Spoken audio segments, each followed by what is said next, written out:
Alright, so what effect then does acetylcholine have now that it's present in the synaptic cleft? Just like any other neurotransmitter or little chemical messenger, it has to elicit some sort of effect, but it needs a receptor. Without a receptor, a chemical messenger or a neurotransmitter cannot elicit its effect. And so now let's focus on the muscle cell. The muscle cell, there's a part of the muscle that is kind of flattened, and this is the part that comes into contact with the neuron. And so this area is called the end plate.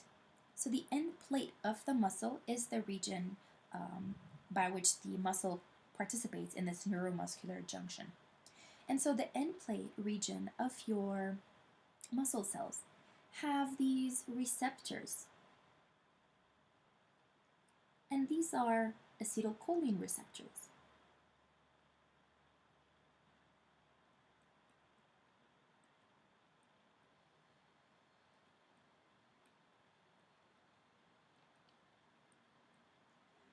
These acetylcholine receptors are really important because they are going to bind the acetylcholine molecule.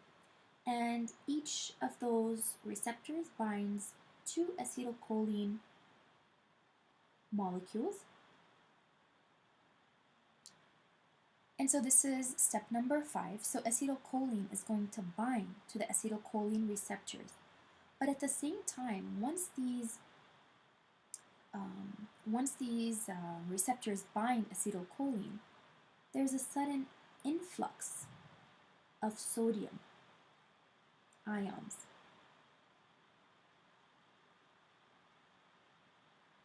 And sodium ions are positively charged ions, which, as you can expect, they would change the voltage, the membrane potential of your muscle.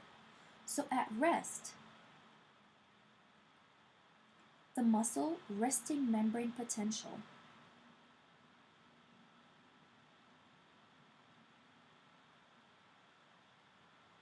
measures at negative 19 millivolts. So as you can see, it is negative on the inside with respect to the outside, and this is what a resting membrane potential means.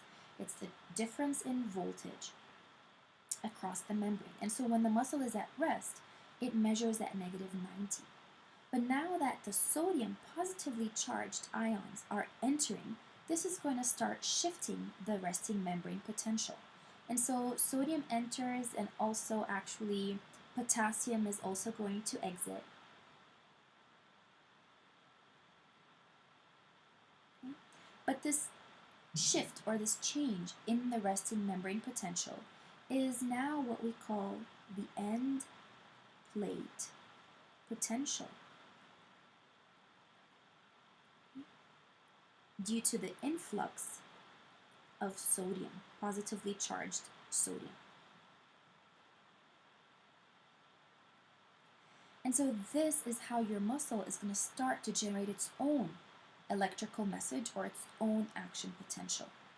And so this end plate potential can travel across the sarcolemma, and then it's going to stimulate sodium channels to open and allow sodium to enter. Once this happens, once these voltage-gated channels open,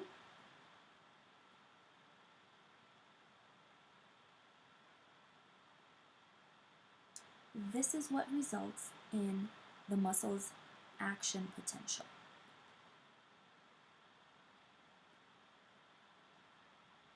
And so this is the muscle's electrical signal, electrical impulse. All right, so let's review. So step number 4 was acetylcholine released into the synaptic cleft. Step number 5 is that acetylcholine binds to the acetylcholine receptor, and then sodium enters the cell, while potassium will exit.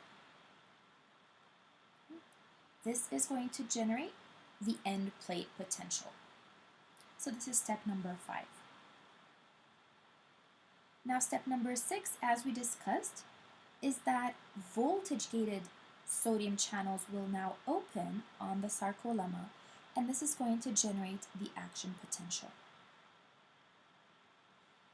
So at the end of this excitation period, the neuron has stimulated the muscle.